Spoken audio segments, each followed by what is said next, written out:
Mukhang makakatanggap ang Philippine Marine Corps ng binagong variant ng BrahMos Anti-Ship Missile Coastal Defense System upang umangkop sa limitadong budget nito. Sa halip na mga mobile firing unit na may tig-3 BrahMos anti-ship missile tubes, ang modelong ipinapakita sa headquarters ng Philippine Marine Corps Coastal Defense Regiment ay nagpapakita lamang ng 2 missile tubes. Nangangahulugan ito ng mas kaunting handa ng mga missile bawat baterya para sa variant ng Pilipinas.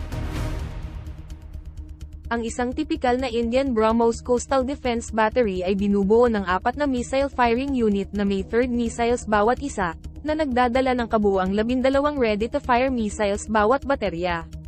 Batay sa halaga ng proyekto ng Shore-Based Anti-Ship Missile System Acquisition Project ng PMC, isang tipikal na Philippine BrahMos Coastal Defense Battery ay maaari lamang magkaroon ng maximum na 4 na missile firing unit na may 2nd missiles bawat isa.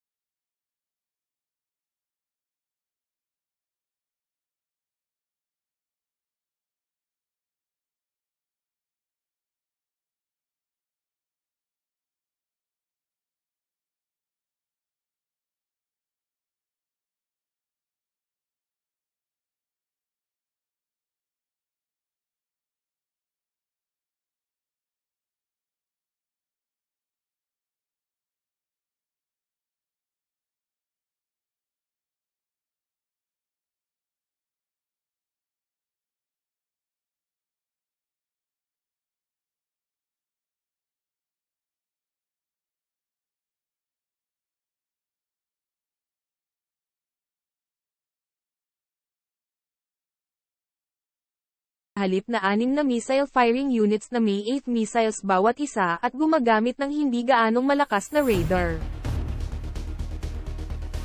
Kung talagang tumatanggap ang PMC ng mga missile firing unit na may 2nd missile tubes lamang bawat isa, umaasa na maaari itong baguhin upang magdala ng 3 missiles sa hinaharap kung mas maraming budget ang ailalaan para sa pagpapabuti ng mga sistema.